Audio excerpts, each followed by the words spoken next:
শ্রী শ্রী পতিত পাবন গৌরনিতায় কি সমবেত ভক্তবৃন্দ কি, আশা করি আপনারা সবাই ভালো আছেন এবং ভগবান আপনাদের সবাইকে সুস্থ রাখুক এবং সবসময় আপনারা কৃষ্ণ চেতনার মাধ্যম দিয়ে আপনারা প্রত্যেকটা মুহূর্তে যেন অতিক্রম করেন, সেটাই ভগবানের কাছে প্রার্থনা করি।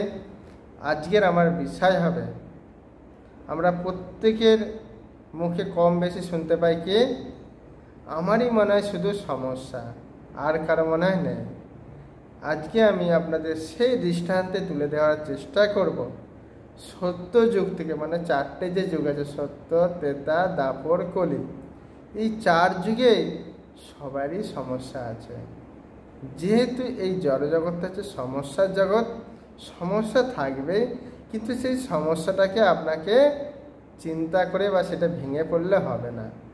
সেই সমস্যা আসবে, সেই সমস্যা থেকে আপনি উত্তীর্ণ হয়ে যাবেন, সেজন্য কোনো দুঃখ পাবেন না।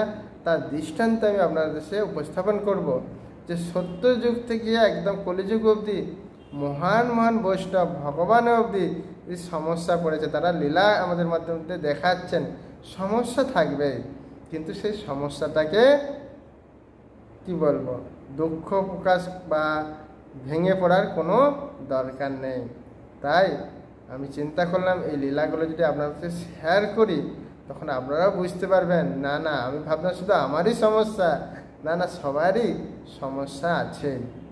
কেমন? তা আসুন আমরা সেই সমস্যার কথা শুনি, যাতে আমাদের মনেও অনেক সময় সমস্যা আসলো, যেটা আমরা সেটা দূর করতে পারি, সেটা ভেঙে না পড়ি। এইটাই আমি আপনাদের কাছে অনুরোধ করব। তো তার আগে অনুরোধ করি, এরকম নতুন ভিডিও যদি আপনারা পেতে চান, যদি চ্যানেলটা আপনাদের মনে ভালো লাগে, তাহলে আপনারা সাবস্ক্রাইব করবেন, অন্যজনকে শেয়ার করবেন। কেন এই জগতের মানুষ সবাই সমস্যার কারণে সুসাইড করছে, বিভিন্ন জায়গায় নেশা করছে, বিভিন্ন কিছু করছে। তো তাদের যদি এরকম বলবেন যে দেখুন ভগবানও সমস্যা পেয়েছে, ভগবানের প্রিয়জনও সমস্যা পেয়েছেন, তার বলে তারা ভেঙে পড়েনি, তারা সুসাইড করে না, তারা ভক্তি জীবন ছাড়ে না, তারা কোনো খারাপ কর্ম করে না, এভাবে তাদের বলবেন। কেমন? তা আসুন। নময়ং বিষ্ণু পাদায় কৃষ্ণ পৃষ্ঠায় ভূতলে শ্রীমতে জয় পতাকা স্বামিনীতি নামিনে নম আচার্য পাদায় নিতায় কৃপা প্রদায়নে গৌর কথা ধামোদয় নগর গ্রাম তারিণে। আপনারা জানেন সত্য যুগের কথা আগে কিছুটা বলি, হয়তো অনেক সময় মিস্ট হতে পারে, দাপরের কথা আগে পড়ে, তো আমি সত্য যুগে একটু বলি। সত্য যুগে দেখুন পরীক্ষিত মহারাজ, তিনি খুব, রাজারা কী করতো, বিভিন্ন ভ্রমণ করতে করতে তিনি খুব তৃষ্ণার্ত হয়ে গেছিলেন, জল করার খুব ইচ্ছা হচ্ছিল। কী করলো, জল চাইলো, মুনি ঋষিকে তিনি দিলে না। কী করলো, তিনি আগে সর্প দিল, তার ফলে তাকে কী হলো, আপনার ভাগবতে পড়েছেন, তাকে অভিশাপ দিলেন, 7 দিনের মধ্যে মৃত্যু হবে। দেখুন সমস্যা আসলো কিনা। তা বলে তিনি ভেঙে পড়েছিলেন, তারপরে কী করলো, তিনি ভাগবত করে শ্রবণ করে উদ্ধার হয়ে গেল। কিন্তু ভেঙে পড়তে পারতেন, হায় হায় বিধাতা, একটু জল চাইলাম আর এরকম আমার সমস্যা হয়ে গেল, আমাকে মৃত্যু বিষয় দিলেন না। তা আমি শাস্ত্র থেকে অনেক কিছু নোট করেছি, যা বলে শেষ করে কিছুটা আপনাদের তুলে ধরার চেষ্টা করব। কেমন? তারপরে অমরিশ মহারাজ দেখুন, সে একাদশী করলো, পালন করে ব্রাহ্মণদের কাছে কি বলবো অনুমতি নিয়ে, ব্যাস দুর্বাসা মুনি অসন্তুষ্ট তাকে মারার চেষ্টা করে অসুর সৃষ্টি করলো। সমস্যা হচ্ছে কি না বলুন। তারপর আমরা যে টুকারাম, সে টাকা পয়সা জোগাড় করে মানুষের ভিক্ষা করে সুন্দর মন্দির বানিয়েছে, কিন্তু পাড়াপড়শিরা কী করছে, তার প্রতি কী বলবো বিতৃষ্ণা বা তাকে তিরস্কার বা তার ক্ষতি করার চেষ্টা করছে। আছে কিনা দেখুন, হলো পাণ্ডারপুরে। তারপরে আপনারা যদি জয়দেব গোস্বামীর কথা শুনবেন, জয়দেব গোস্বামী সে ভক্ত সেবা করছেন, তারপরেও এই জড়জগতের মানুষ আর কি, তারা ভক্ত সেজে এসে তাদের সেবা করছে, তিনি সবাইকে ভক্তরূপে দেখতেন, তিনি কখনো ভাবতেন না যে অভক্ত। তার সেবা করছেন, তারা কি ভাবলো, না না এ আমাদের নিশ্চয়ই ক্ষতি করতে পারে, এর হাত দুটো কেটে দাও, হাত দুটো কেটে। তার সমস্যা আসলো কি না, জয়দেব গোস্বামী হাত কেটে দিল। তারপরেও তিনি বললেন না, হে বিধাতা, আমি ভক্ত সেবা করতে চাইলাম, আমার এরা হাত কেটে দিল, তাহলে আমার ভক্ত সেবা করে লাভ কি? বলছে না, এ বিধাতা এদের ক্ষমা করে দাও, এরা জানে না, এরা বুঝে না যে তুমি ক্ষমা করে দাও, এটা আমারই দোষ। দেখুন তিনি ভেঙে পড়লেন না। তারপরে মীরাবাই, মীরাবাই এতটাই ভগবানের প্রেমিক ভক্ত ছিল, তারও অনেকে নিন্দা করতেন, তিনি কিন্তু ভেঙে পড়ে না। প্রহ্লাদ মহারাজ, তিনি এত ভক্তি করতেন, আপনারা শুনেছেন, তার পিতা এত রকম সমস্যা তাকে ফেলাতেন, তারপরেও কি তিনি ভেঙে পড়েছেন না, তিনি ভগবানকে পেয়েছেন আর ভগবান তাকে রক্ষা করেছেন।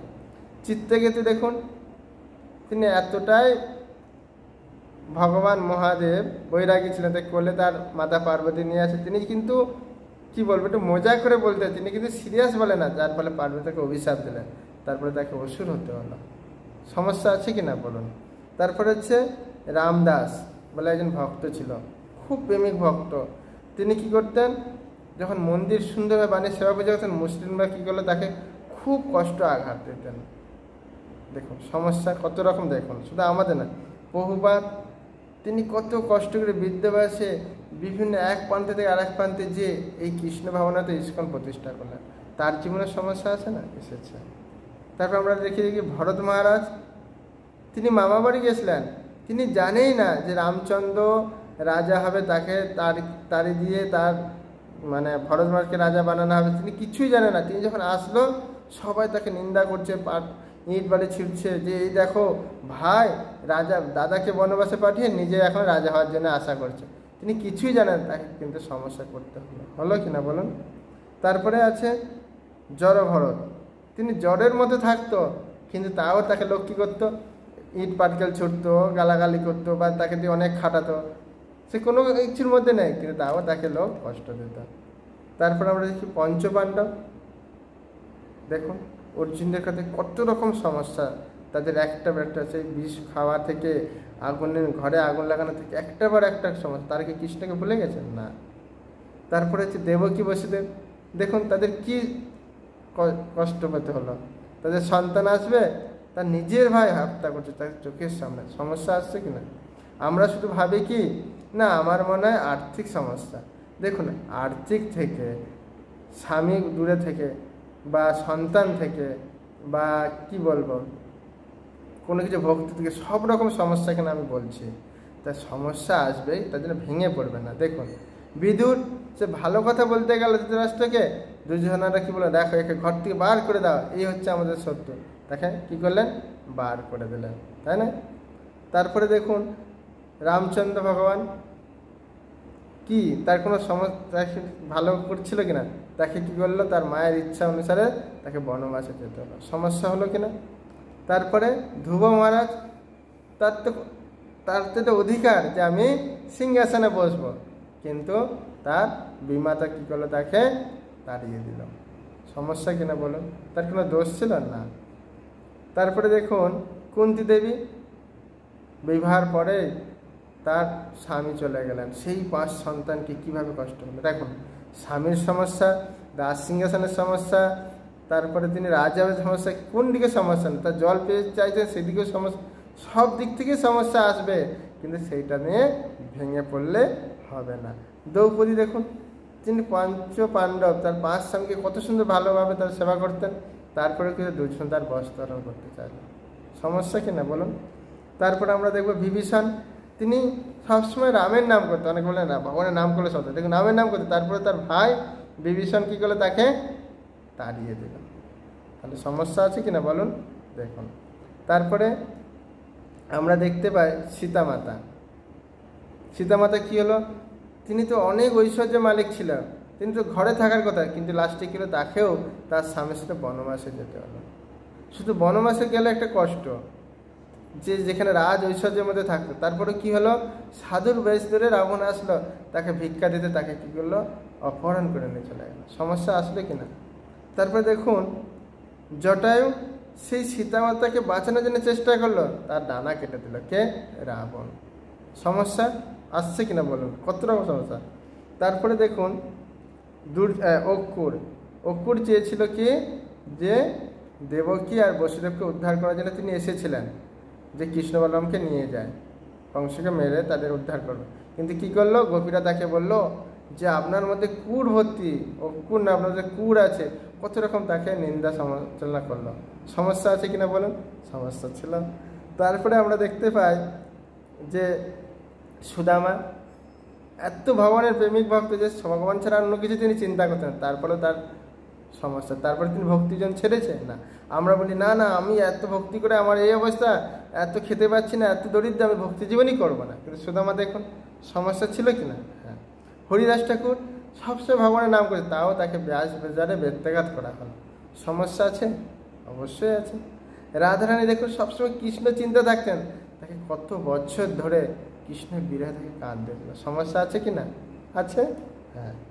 তারপরে দেখুন নারদমুনি, তিনি ভালো কাজ করতে যাচ্ছিলেন, দক্ষ সন্তানগুলোকে ব্রহ্মচারী বানিয়ে তাদের ভগবানে ফেরার চেষ্টা করছে, তারপরে দক্ষ তাকে অভিশাপ দিল, তুমি কোথাও এক জায়গায় ঠাঁই থাকতাম, সমস্যা আছে কি না বলুন? আচ্ছা। যশোদা মাতা, তিনি সবসময় চিন্তা করতেন আমার কৃষ্ণ গোচারণে যাচ্ছে, একটা পর একটা ওষুধ তাকে আক্রমণ করছে, কি হবে, কোনো অঘটন ঘটে যাবে না, তা তিনিও সবসময় সমস্যা চিন্তার মধ্যে থাকেন। তাহলে কৃষ্ণ ভুলে গেছেন না। তারপরে আমরা দেখতে পাই লক্ষণ, তিনি দেখুন স্ত্রীকে ছেড়ে এসেছে দাদার সেবা করার জন্য। তো দাদা যখন, আপনারা শুনেছেন, দাদা যখন সেই মায়া হরিণকে ধরতে গেল, তখন এদিকে যে বাঁচাও বাঁচাও করছে, এদিকে সীতামাতা বলে যাও যাও তোমার দাদা অসুবিধায় পড়েছে, তাকে রক্ষা করো। তখন দাদা কিন্তু বলে গেল না তুমি যাবে না, সীতাকে রক্ষা করবে। তখন লক্ষ্মণ তো যেতে চায় না। তখন সীতামাতা কি বললেন, ও আমাকে ভোগ করার ইচ্ছা হয়েছে তাই জন্য তুমি যাচ্ছ না। যখন এখন লাঞ্ছনা করলো তখন তিনি চলে গেলেন। তখন রাম কি বলছে, আরে তুমি বৌদিকে ছেড়ে চলে এলে, তুমি জানো এখানে কত রাক্ষস আছে, তোমার বৌদিকে ধরে নিতে পারে। তো দেখুন সে এদিকেও সমস্যা পড়ছে, ওদিকেও সমস্যা। তা বলে কি সে বলতে পারতো আমি বউ ছেড়ে আসলাম, আর এদিকে আমার সীতামাতা বৌদিও বোকা দিচ্ছে, দাদা বোকা, ধরুন আমি সেবা করবো না, চলে যাবো। আমরা অনেক সময় এরকম ভাবি, সেবার ভাবে আসলে এদিকেও কষ্ট দিচ্ছে, সেবাই করবো না, তা বলে কিন্তু সেবা করে নাকি? করেছে, সমস্যা থাকবেই, ঠিক আছে। তারপরে বলছে শবরী মাতা, দেখুন তিনি এতটাই তার গুরু ভক্তি ছিল, গুরু বলে গেছেন যে তোমাকে একদিন রামচন্দ্র আসবে, তোমার হাতে এই সেবা বহন করবে। তিনি নিষ্ঠার সেবা করে সাধু সেবা করলেন, সাধুরা তার নিন্দা করতো, হ্যাঁ। আর কি হতো, তিনি যেহেতু মহিলা ছিল আর পাড়ার লোক তাকে অনেক কটু কথা বললো, তাও কিন্তু তিনি ভগবান যে আসবে তার যে গুরুদেবের বিশ্বাস ছিল, সে সমস্যা থাকলেও কিন্তু সেই গুরুদেবের কথা থেকে তিনি, বা ভগবান যে আসবে সেই বিশ্বাস থেকে এক মুহূর্ত দূরে সরে যায় না। গোপীরা দেখুন, তারা যখন ভগবানের কাছে মিলনারা যেত দর্শন করে, তার স্বামীরা কত রকম কথা বলতো, না না যাওয়া যাবে না, কত রকম সমস্যা হতো, তারা কি কৃষ্ণের কাছে যেত না? যেত। তো আমরা দেখতে পাচ্ছি শুধু একটা নয়, সব দিক থেকেই সব রকম সমস্যা থাকবে। তা আমি এই লীলাগুলো বললাম, এটা আপনারা শুনবেন, হৃদয়ে গাঁথে রাখবেন, ধারণ করবেন, চিন্তা করবেন যে সবারই সব রকমই সমস্যা থাকে, টাকায়, সিংহাসন, বাড়ির থেকে, আর্থিক থেকে, বা পরিবেশী থেকে, হরিনাম থেকে, ভগবানের সেবা থেকে, মন্দির থেকে, সমস্যা থাকবেই। কিন্তু সেই সমস্যাতে আপনারা ভেঙে পড়বেন না, এই দৃষ্টান্তগুলো শুনবেন। দেখুন কারো করার জন্য তার ডানা কেটে দিল জটায়ু, তারপরেও তিনি করলেন, সেবা ছাড়লেন না। তার ফলে ভগবানের কুলে তার মৃত্যু হলো, ভগবানের সাক্ষাৎ তাকে দর্শন করলো, কত লাভ হলো। তা আমাদেরও সমস্যা থাকলে ভেঙে পড়বেন না, ভগবানের সেবা করুন, ভগবানের কাছে ফিরে যাবেন, কেমন? এরপরে যদি আপনাদের কোনো কমেন্ট মন্তব্য থাকে আমাকে অবশ্যই করবেন, আমি চেষ্টা করবো আপনার সেই সমস্যা দূর করার। তো আমি 4টে যুগের লীলাই বললাম, সত্য, ত্রেতা, দ্বাপরগুলি। সত্য যুগে ধ্রুব প্রহ্লাদ, পরীক্ষিত মহারাজ।